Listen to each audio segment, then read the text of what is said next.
The information in this podcast is current on the day of recording. It is general advice only, does not take your personal situation into account, and may not be suitable for you. Good morning, everybody. My name's John Addis. I am the editor and founder of Intelligent Investor, and I have Gaurav Sodhi and Witcomb all the way from Canada with me this morning. We've got a couple of subjects to talk about. We're going to kick things off, though, with a question mainly targeted at Graham. This is one of the mad facts that I found over the past few weeks. Graham, what is the most popular selling toilet paper in North America? Oh, boy. Charmin maybe comes to mind? Yes. Oh, there you go. I was really hoping you'd say that. Okay. This is for both of you. In 1966, how many sheets per roll did a Charmin roll of toilet paper feature? One? I wasn't alive sheets then. per roll? Yeah. Okay. So the roll would probably have, what? Oh, sheets 80, for the whole roll. Yeah. 80 sheets, 100 sheets, something like that? Okay. Oh, I don't know. Say 80. I'm thinking, What's your guess, Graham? Yeah, I'd be going higher than that, I think. 200? I don't know. Now I'm very curious. Okay, it was 650. Oh, there What? you go. And I'm guessing it was just one ply then, though. These are comparing like with like, I believe. Okay. So it's a regular pack with what they call a Charmin Ultra Soft Mega Roll 6-pack now. But That's actually the one I get. is it really? I'm a classic North American, apparently. Okay, and how many sheets per roll would you guess are the toilet rolls in your apartment at the moment, Graham? I have not counted. No? Have a guess. You mean in one of those rolls? Yeah. How many sheets? I don't know. Gosh. I'm going to go 200 again. You've thrown me with the first fact. So Gaurav? So how many sheets in the packet, you mean? Yeah. On a roll. How many sheets in a roll? Oh, now? Yeah, now. Yeah. It's probably a bit larger. So I'd say it used to be, you're saying it used to be 600. Yeah, 650. I reckon now it's 200, 80. I don't know. Now I reckon it's 80 to 100. They're much smaller. Okay. Yeah, you're both right in the reduction in the number of sheets. It's actually gone from 650 to 224. The sheet size has also decreased, and the cost per pack has gone up 160% in that time. I just don't know whether that's inflation adjusted. I imagine. yeah, that doesn't sound like very much if it's over that span of time. I know. I just raised this because of shrinkflation. We've had the first rate cut from the US this morning, and it did get me thinking about how the sort of inflation statisticians account for shrinkflation and smaller products at the same cost, or maybe slightly more or slightly less cost. But it's just incredible when you look at this. This is across the board. It's in almost everything. Pack sizes have got smaller, contents have got smaller, and prices seem to have gone up. Yeah, So, I think they try and account for that. There are, They do it per 100 grams or per square feet. Yeah. And also they try and capture higher quality as well at the same price. So if you think about anything I always thought electronics- GDP wasn't calculated that way. That I it didn't was, know that. Yeah, I remember reading. I mean, this is a while ago now, 10 years ago, but I remember reading that was one of the criticisms of the GDP figure, was that it doesn't account for, say, a better iPhone at the same price. It just assumes that that's, that the value hasn't changed. I don't know if the official stats do it. I think it's called hedonic pricing in the parlance. I remember doing it at university. I think a lot of private economists and market participants sort of do that in their own models, but I'm not sure if the official ABS does it. But it's a well understood and known phenomenon, and It's definitely, the ABS certainly accounts for it. Yeah, and there's and there's a known method to adjust for it, so it's not a mystery. Okay, moving along from shrinking toilet paper, let's get on to And our mega first. rolls. I just think it's wild that the people who listen to this podcast now know the toilet paper that Graham uses. That was You not heard a it fact first. that I expected to come out. They never thought they'd learn that, and there you go. Now you know. This could be some sort of, what's it called, blackmailing thing being set up. If I want to keep that private. You've rumbled the plan, Graham. Yeah. Let's move right along to what we're calling the high quality, high multiple bubble. Currently, the buy list, I think, is about somewhere 15, 16 stocks, which isn't anywhere close to historical lows. And yet when you look at kind of high quality blue chip stocks and also high quality, high growth stocks, the multiples have just been absolutely astonishing. So I thought we could draw members' attention to this. I'm working on a story that covers this, but it'll be interesting to have a discussion on how stocks like Xero and WiseTech are on massive PERs, and see the CBA is the now the most expensive bank in the world on a PER basis. What's going on here? You know, can I jump in with a theory? I reckon, generals always say that combatants fight the last war. Or so generals fight the last war, and combatants say that about their generals. Whatever the case, the last battle is always fresh in your mind. And I think there's a direct line between the crazy valuations we're seeing, particularly here in Australia, and the success of mega caps in the US over the last 20 years. And you're drawing a parallel between what's happened with I think the FANGs in the US and companies like Xero and WiseTech. Yep. And it starts with the closest Amazon. we get to them. Yeah. Well, I think, no, it's not that people are trying to replicate that basket. I think it just changed investor psychology.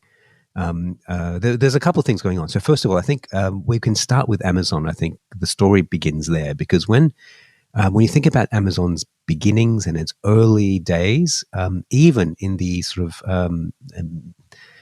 pre-2010, even, I mean, we're not talking years or decades away. We're talking in our remembered lifetimes. Amazon was a business that was widely mocked by the market. Yeah. People used to look at it and say, this is a stupid price. This is a stupid business. It makes no money, just grows revenue for revenue's sake. It didn't match the accepted wisdom at the time about what a profitable, high-quality business looked like. And Amazon helped change the idea of what a high-quality business was. And it was closely followed by Facebook, which I remember being on a panel, and this value investor, I'm a value investor, but there are value investors and value investors. There are smart value investors and dumb value investors. And I was on a panel with a dumb value investor. Let's not mention any names. No, we won't mention names. But he was just saying, Facebook makes no money. How could you buy a stock that makes no money? But clearly completely missed the immense value of that business, and the fact that it had funded its growth. And that's what people missed about Amazon, that he was a business that had internally funded the build-out of the largest cloud business in the world.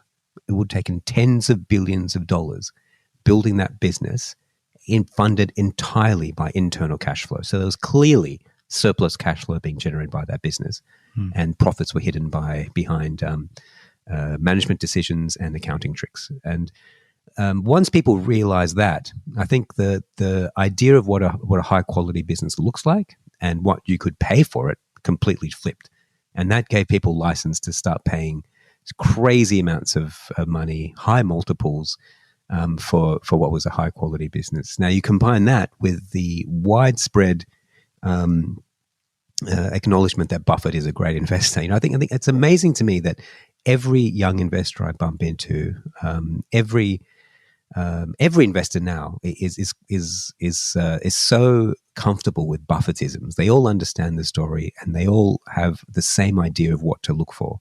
You combine those two things, the idea that everyone's supposed to be buying high quality businesses with the change in what a high quality business looks like and what one should be prepared to pay for it. And I think that leads you very neatly to where we are today. So are you drawing a parallel in between, because I would argue the reason why we're happy to pay such high multiples for businesses like Amazon and Meta is because even it did take a long time for the market to wake up to the fact that I wouldn't call those markets winner takes all, but there are very, very strong network effects, which meant that it prioritized customer acquisition over profitability, knowing that the profitability would come later, and that is now generally accepted. But do you see that operating in Xero and WiseTech in the same way? Because I'm not sure that I do. Yeah, no. I mean, I don't mean to suggest that the FANGs were irrationally priced. I think they were exceptions. These are some of the best businesses that have ever been built, and their moats are so wide, their dominance so great, and the potential market so large We're talking genuine global businesses that everyone in the world can potentially use as a potential customer. And yeah, I mean, I take your point. I mean, those are exceptions, but people have tried to to jump into the next best thing. And in Australia, that means Xero. WiseTech's an interesting one. Every business has its own little story. WiseTech, it could potentially be a winners take all software business, but that doesn't change the fact that there is noticeable crowding in a handful, probably 5 big tech stocks at the moment. Every fund manager is in them. Every retail investor wants to be in them, and very few people are willing to call out these things as expensive. And if you do, the only defense seems to be the share price. Look at the share price; it keeps going up. You said it was expensive at half the price. Yeah, and I just think there's a lot of angst, and I hear it from members a lot of angst about missing stocks, and I think we really need to flip that. I mean, I don't understand that. Maybe I'm just being hyper rational. I don't understand this obsession with trying to capture every winner. It's a big market out there. You don't need to ride every winner. You don't have to put money in every big stock to do well. You really should be focused on your own opportunity set and your own returns. Of which there are quite a lot around as well. Graham, what's your view on this and the multiples that I think can be justified in Silicon Valley, but I find it really hard to justify in a company like Xero, which is growing at 10% a year and has got a triple-digit PER? Yeah, I think when it comes to, on a stock-by-stock basis, it's easier to call out the ones that look irrational or where there's just a fear of missing out, that kind of psychology driving the share price. But I'm not as concerned as I think a lot of people seem to be with the overall average being really high for the market because, I think that it's always dangerous to say this time is different. But I think with AI, we could be at the beginning of a ridiculously productive period in human history that is unmatched at any time before. And if you assume that productivity is about to go through the roof for the next 20 years, then you would expect to pay a bit more for the companies at the beginning of that. So, I'm not particularly worried about the overall market at this point, but there are individual companies within it. Should we call some of them out? I mean, yes, please. There are a handful. So, Graham, you go first, and I'll add to your list. Well, WiseTech is the one that instantly comes to my mind. That's that seems to be just baking in so much growth that it could hit it, but you got to really assume the best from it. It seems. Yeah, Nick wrote a ripper article on WiseTech, and I think what I really liked about what he did, he went through the numbers and just showed how aggressive their accounting is. And when you that normalize, shocked me actually going through his analysis. That was a huge red flag. I was actually surprised by that. Free cash flow is actually not as good. I can understand how over half of R&D costs. Yeah, I was more surprised by the excluding taxes and interest payments from free cash flow. I've never seen that before. That just seems like obviously that's a cash expense. Why wouldn't it be in your cash flow calculation? So that surprised me how bad the accounting was. Yeah, the accounting's a shocker for a company that's so loved, it seems. And that's fairly obvious, right? You don't need to be a genius to spot that, and yet people are willing to overlook about WiseTech. There does seem to be something that they can. There's an environment where people can look at those things and just go, doesn't matter. Yeah, it doesn't matter because the share price is rising, and if you haven't held it, we know from our own member base, if you haven't held those expensive stocks, people ask why. And I don't think a lot of fund managers are prepared to answer that. They'd rather just hold it. I think the bigger issue is that as you put forward rational reasons not to own it, as the share price goes up, the people that are in it are able to point back to that history and feel even more confident themselves. That every time it goes up another 10%, it's just more validation for the people that are holding it. And it kind of chips away at one more person out in the public that doesn't own it, thinking, oh, well, I must have been wrong. I better buy it now before I miss out. All right. So we got WiseTech. We got WiseTech. We got Xero. I'm surely Pro Medicus deserves a place on that list. And another point to make about WiseTech and Pro Medicus, these are businesses, sometimes like RPM is a good example. RPM Global trades on high multiples because it's scaling, right? Every dollar of additional revenue will actually drop as a larger percentage in profit. So the margins are expanding rapidly in that business. Free cash flow is expanding rapidly. So one should be prepared to pay a higher multiple for that. The WiseTech and Pro Medicus are already making sort of 50% net margins. There's no more margin expansion. There's no more scaling. I don't know. For Pro Medicus, I would put in a different category because I think people are buying it possibly rightly as a lottery ticket. That doesn't mean it's a lottery ticket that's going to pay off, but there is some chance that Pro Medicus not only completely dominates the market and becomes a near monopoly, but because it's in a perfect position as a platform to then capture all this other profit opportunity through AI or detection or like actually reading the scans and providing assistance to the radiologist. I can imagine it growing massively from here, whereas some of the others, I feel like all that growth, there's kind of a cap to how much they can actually achieve, and so you're kind of building in that growth ahead of time into the share price. Whereas Pro Medicus, I think see as more as a lottery ticket, where it's I wouldn't say that that's the likely outcome, but there is a chance that it is worth many multiples of what it's worth now. Yeah, well, these are high quality businesses, so you always there's a shot that they perform a lot better than you think. I think the same about WiseTech. I think there's a shot that they could be the global monopolist. They could take a lion's share of industry profits in that software industry. But that's one potential outcome out of many, and you're paying for that as if it's a certainty. Yeah, and I'd say the same thing for Pro Medicus. Yeah. These are the growth possibilities. Is assumed. Yeah, the growth is assumed, exactly. Well, let's carry on this list a little bit. So we've got those three. I'm going to throw in Technology One, which the multiple expansion on that business has been incredible. Yeah. Wonderful business. It's actually I think it's one of the best businesses on the ASX. But I find it difficult to justify that price or a price anywhere near that price, really. I think you could probably make the argument that 3 months ago, Ordinate, you could add to that list too. Yeah. At $25. Yeah. That's more of a traditional lottery ticket though, because there's a world where that thing could be a lot more. It's still a small company in a large market. Yeah, but yeah, I'm prepared to add that to the list. Some crazy ones comes to mind. I think Transurban's a crazy share price. I can't remember exactly what it's trading at, but it's got to be over 40 times or something insane.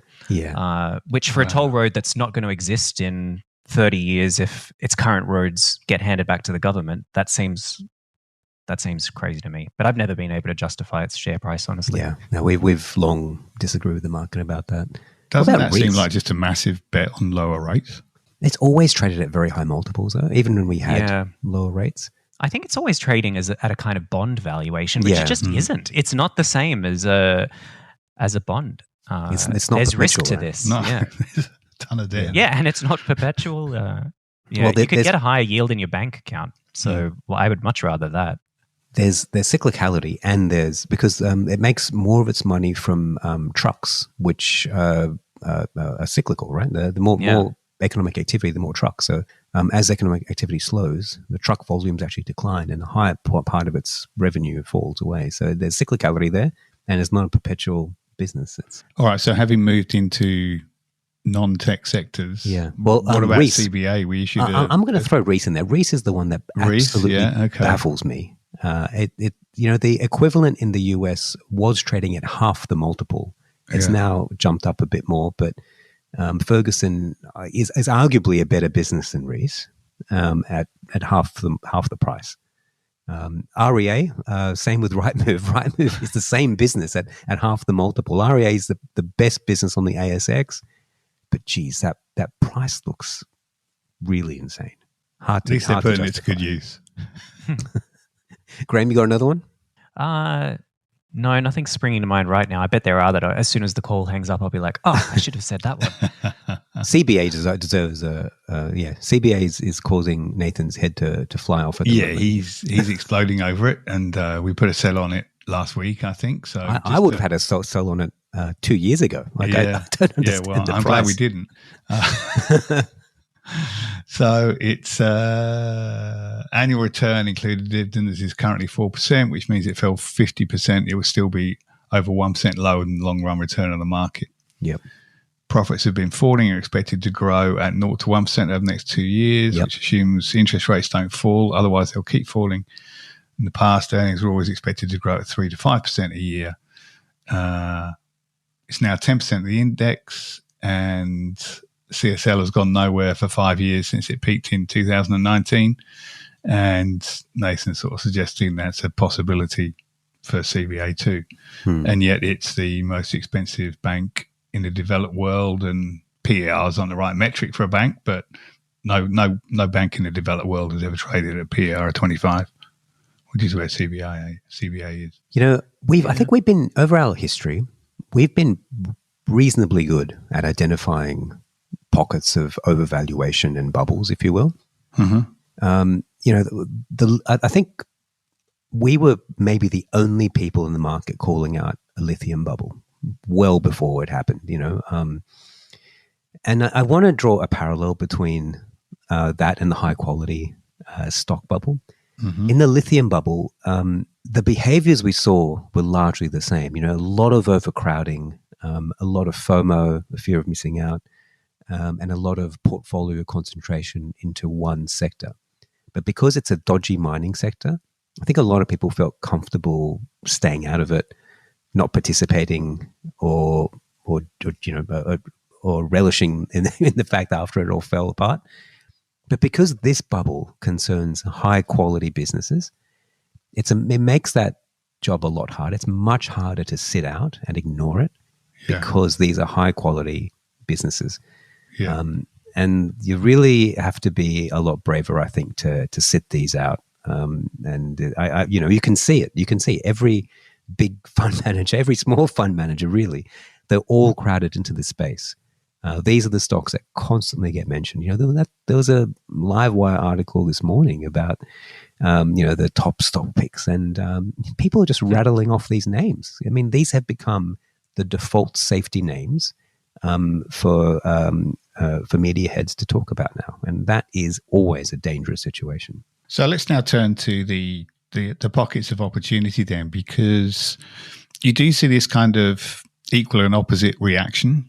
You know, you've got this a flood into high quality, high growth stocks and huge multiples, and nobody can afford not to be in them if you're heavily judged on the benchmark. What are the sectors that are being forgotten in that rush? I'll let Graham say something now. I think some of the higher quality retailers are actually being left behind a bit. The stocks like Woolworths or Endeavour, they're not fancy. There's nothing kind of that makes them stand up in glamour terms against any of these bigger names, and they're not going to achieve the growth rates anywhere near that. But they're pretty high quality businesses that control massive sections of the economy in their particular niche, and I'd feel pretty comfortable owning a few of those big names at these prices. What about you, Gaurav? Yeah, it seems to me the income is being ignored as a preference for growth. So businesses that have traditionally yielded a lot more and tend to generate their returns from yield rather than growth are being savagely ignored. And also anything that's considered cyclical. We've recently upgraded AP Eagers, which I think is a tremendous opportunity at the moment. Yeah. A 140-year-old business with a lot of underlying property dominates its market, run by sensible management, paying out an 8% fully franked yield at a 10 times PE at a point in the cycle where I think these kind of businesses make sense. Yeah. It's a standout opportunity. The other things I'd point out would be stocks in that similar vein. So, Event, Telstra, Chorus. Chorus was a great one. I think it's jumped a fair bit, but we rode that up Like these are the kind of opportunities I think are far more interesting. I'm going to call that the entire energy sector. Energy is something that is generating lots and lots of free cash flow. Most energy businesses are paying out big dividends, and yet their valuations are crazy cheap. And not many people want to own them. So that's the message then. Go boring. Go boring. Yeah. It's hard though. I mean, most people aren't willing to miss out on these returns. The same instincts that drive crazy speculative bubbles are driving this high quality bubble. And the same response ought to be standard, but it's not. The people who were quite happy to sit out the speculative bubbles, I think too many of them are joining in the high quality bubble, or at least refusing to sit out of it. It's a lot easier to say, I'm going to steer clear of Pilbara Minerals at these prices, or I'm going to steer clear of lithium altogether. It's a lot harder to steer clear of the stocks that everybody is talking about and have got quite large market caps. And there's lots of excitement around, broader-based excitement. Yeah, it is a lot harder. And being wrong about those stocks, you certainly get punished a lot more. So you can see how the incentives are skewed. Yeah, they're almost driven to buy them. Fundies are driven to buy those stocks. Let's move on now to reporting season. We did a wrap, which everybody got a chance to say their feelings, but the dust has settled a little bit now, and just wondering if you guys have got any further reflections on what the period has been like after getting your head sort of wrapped around the results over the last month or so. Great. I was pretty pleased that there weren't any massive explosions and shocks overall. I feel like previous reporting seasons, maybe there was a few years there, particularly during COVID, where every reporting season had some sort of excitement behind it because there was a shocking number or a stock had to put out 5 trading updates in the lead up or something like that. But it was pretty, at least with the stocks I was covering mainly in healthcare, it was fairly calm waters these days. So I was, pretty happy overall with the reporting season. And it was nice to see actually Auckland Airport. We put a release out just after you wrote that article, John. And it was a perfect example where the pandemic has now completely retracted. Its earnings are now back to where they were pre-pandemic 5 years ago. But what's interesting is that the number of passengers is still down around 10%. So it was a good example of where the businesses used that period as an opportunity to kind of cut out the fat. And it's that natural kind of cleansing process in capitalism. And now it's come out more efficient than it was before. That was a nice result. I think it had 17% increase in passengers this year and basically doubled profits. So, Jesus, Graham, you and I had very different experiences of reporting season.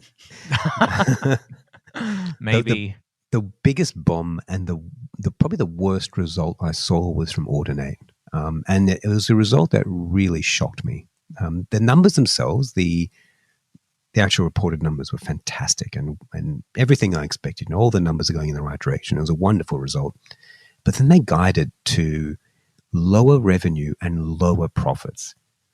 And as we said, that this is a business that was trading on an enormous valuation, where the expectation was that it would continue to grow for years and years, potentially dominate industry profits.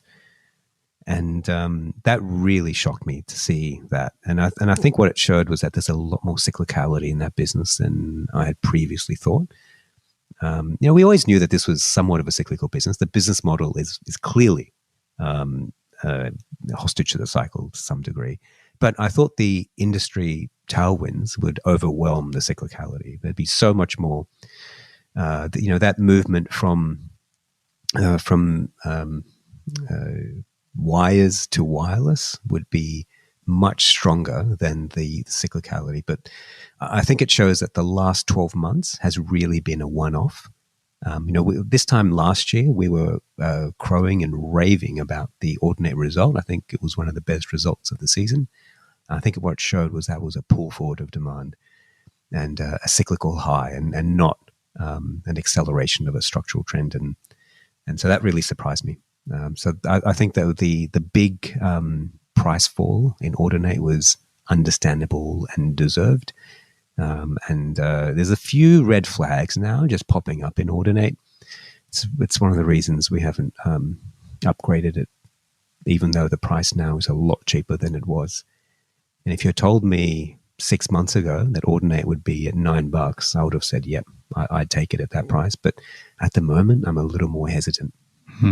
Yeah, I just think we want to be a bit more cautious and see what some of these numbers look like. And I also want to be management's just done a few things. They're not, these guys have been in charge for a while, and they've done a pretty good job.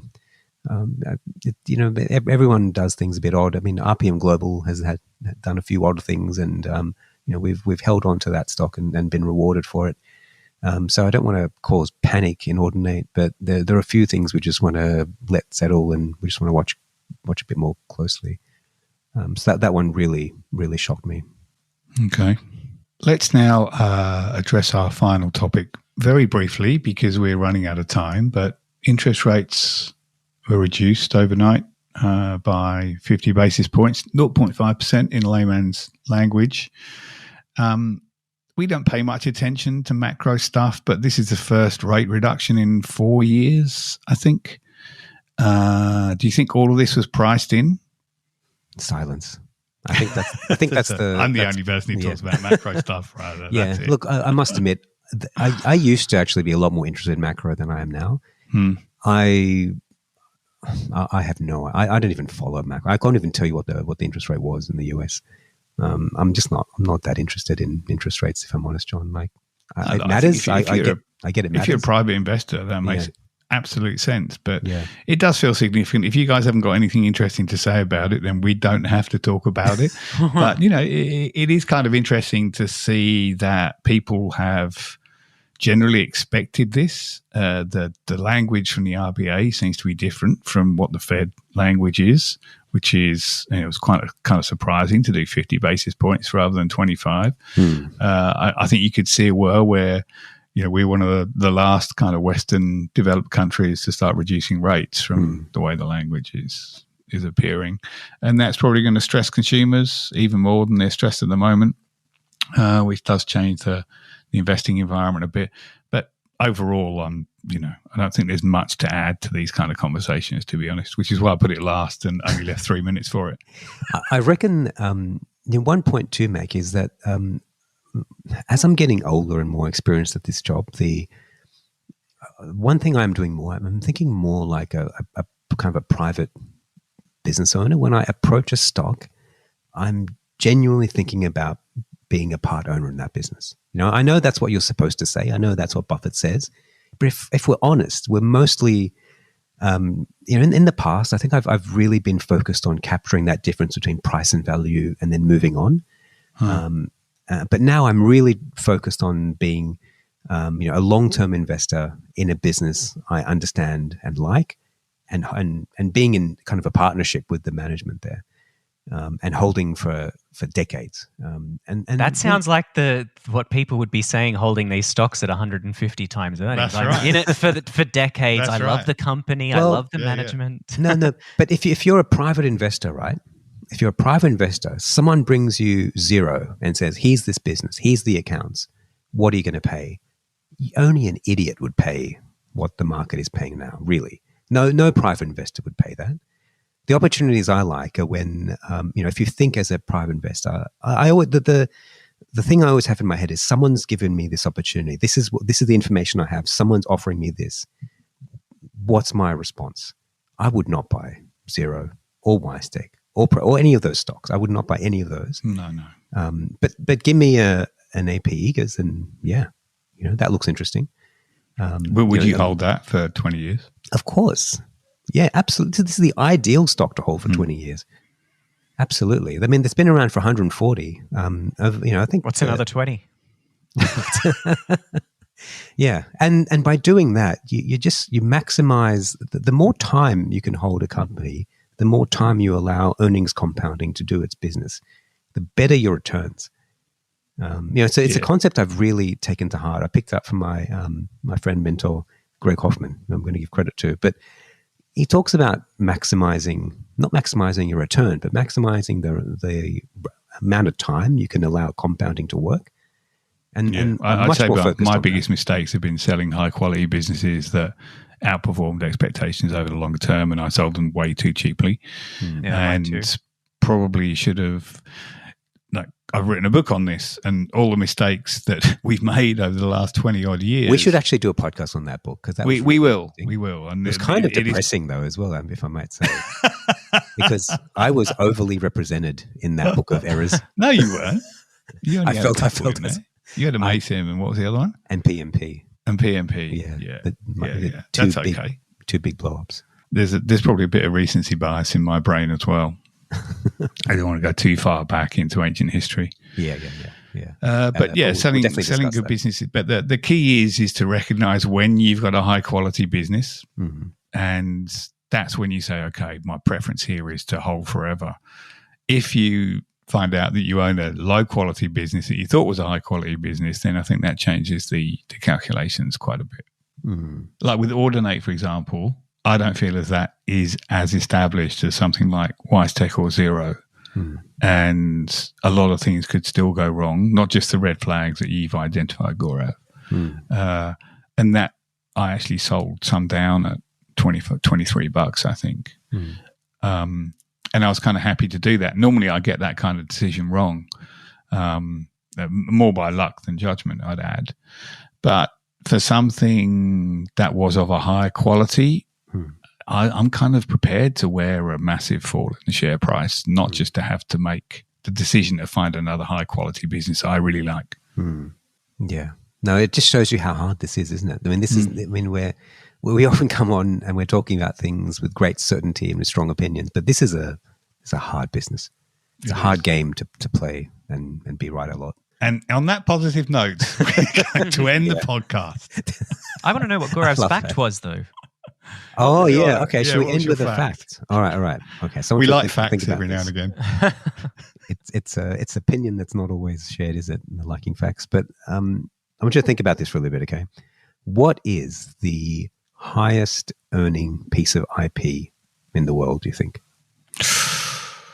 Oh, could be a book. Question. Could be a movie. You mean over all of human history? Yes. Oh, in modern times, I guess. I don't think we've measured it over history, but in modern times. Because the intellectual property laws were extended to 70 years, I think. So that would change the calculations, wouldn't it? Like a more recent... Let's say in modern times then. Since 1980. Since 1980, okay. Because I think it lasts 70 years now, which is kind of ridiculous when you're still earning money or stuff that people have produced who died 20 years ago. I don't know. Is it a component in a computer? Oh no, a piece of content. Sorry, a piece of content. So, so like a copyrighted. It could be a book, movie, show, something like theater. a Marvel comics or something like that. I'm going to have a guess at Michael Jackson because he owned all of the copyright on the Beatles. Oh, that's a good guess. I initially back catalogue as well. When this was put to me, I initially said Star Wars. I thought Star Wars is probably the highest. We're all revealing our biases here, aren't we? Yeah. What was your guess be, Graham? Well, I was leaning towards Marvel, but now I'm actually thinking Harry Potter. Oh, that's a good guess as well because you got books, theme parks. Parks. It's got to be something with lots of different segments. All right. So the answer, you ready? Yeah. All right. I think we should insert a drum roll somewhere here. But the answer is The Lion King. No. What? And you know how? Not just from cinema takes and merchandise. The biggest portion of their profit comes from kids' the musicals. No, the musicals. Musicals, really? So the musical has been running since, when was The Lion King released? Like in the 90s? So it's been running for 30 years, pretty much every night in major cities around the world. Huh. And that surprises me. Interesting. It is an interesting fact. when they work, I mean, I was in London recently, and it it was very obvious that everyone's trying to make a hit musical on the West End. You know, they've been doing that for about 30 years. It's one of the most depressing things about modern life is the popularity of the musical. Why is that? I just really don't like musicals. You don't? I like sing a musicals. song, Yeah. or do a play. Don't mix the two up. I saw. I took the kids to watch Matilda the musical in London. That is good, actually. I enjoyed that. That's the only one that I've actually enjoyed. But just bringing back to the economics of the musical, I think we've in years past we've discussed the difference between the economics of movies, plays, and musicals. And musicals, when they're big hits, they win every time because just the revenue take from a musical is so much higher than the revenue take of a movie.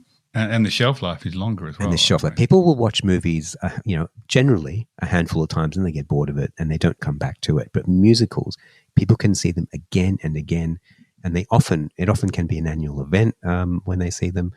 There's so much repetition, super high ticket price, but so much repetition, and you can have it playing all over the world with multiple. You can change the actors around all the time. A hit musical is one of the most profitable things. I mean, one big musical will set you up for the rest of your life. So I have a proposition for all of you. Turn your book, John, into John might a not musical. like this, but Intelligent Investor the musical. That's what we need to do. I think this stock business might be the wrong game. I think you could have quite a good singing voice, actually, Gaurav. No, you'd be wrong about that. I'd be okay on backing vocals. Don't know what Graham could do. You'd have to be drum dance, interpretive dance. We could do. Nath could do something on the drums. You know who I think would be quietly a good guitar singer? Would be Angus. Oh yeah, with a name like that, he has to be a real guitarist. He's got to be the lead. Yeah. But all right, but that's what we should do.